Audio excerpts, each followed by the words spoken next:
বিশ্ব শান্তি ও সকল জীবের মঙ্গল কামনায় ভোলা দৌলত খান পৌরসভার সুখদেব পল্লীতে অনুষ্ঠিত হয়েছে ২৪ প্রহর ব্যাপী শ্রী শ্রী হরিনাম যজ্ঞা অনুষ্ঠান।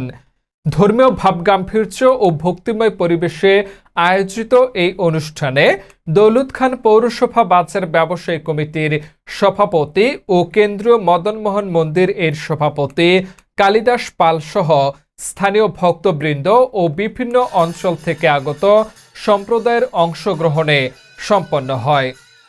অনুষ্ঠানটি অনুষ্ঠিত হয় শ্রী শ্রী সুখদেব মদনমোহন মন্দির প্রাঙ্গণে, সুখদেব পল্লী, ৬ নং ওয়ার্ড, দৌলত খান পৌরসভা এলাকায়।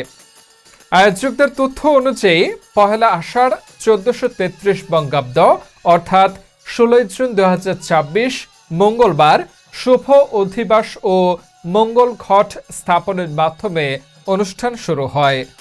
পরবর্তীতে ১৭, ১৮ ও ১৯ জুন অরুণোদয় থেকে নিশি অবসান পর্যন্ত চলে ২৪ প্রহর ব্যাপী শ্রী শ্রী হরিনাম যজ্ঞা অনুষ্ঠান, কীর্তন ও ভক্তিমূলক আয়োজন।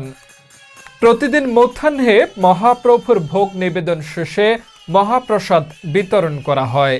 অনুষ্ঠানের শেষ দিন ২০ জুন শনিবার ধর্মীয় পরিবেশনা ও সমাপনী আয়োজন অনুষ্ঠিত হয়। এই আয়োজনে অংশ নেয় দেশের বিভিন্ন জেলার কীর্তন সম্প্রদায়, যার মধ্যে ছিল চট্টগ্রামের সুরধ্বনি সম্প্রদায়, ব্রাহ্মণবাড়িয়ার জয়রাম সম্প্রদায়, খুলনার দেবী পার্বতী সম্প্রদায়, পিরোজপুরের গোবিন্দ সম্প্রদায়, গোপালগঞ্জের রিনা পানি সম্প্রদায় এবং ভোলার শ্রীকৃষ্ণ চৈতন্য সম্প্রদায়। আয়োজকদের পক্ষ থেকে জানানো হয়, কলিযুগের নানা অস্থিরতা থেকে মানব জাতির মুক্তি, মানবিক মূল্যবোধের চর্চা এবং হরিনামের মাধ্যমে আধ্যাত্মিক চেতনা জাগ্রত করাই এই আয়োজনের মূল উদ্দেশ্য। জয় জয় রাধে কৃষ্ণ গোবিন্দ মধুসূদন রামনারায়ণ হরে ধ্বনিতে মুখরিত হয়ে ওঠে পুরো মন্দির প্রাঙ্গণ।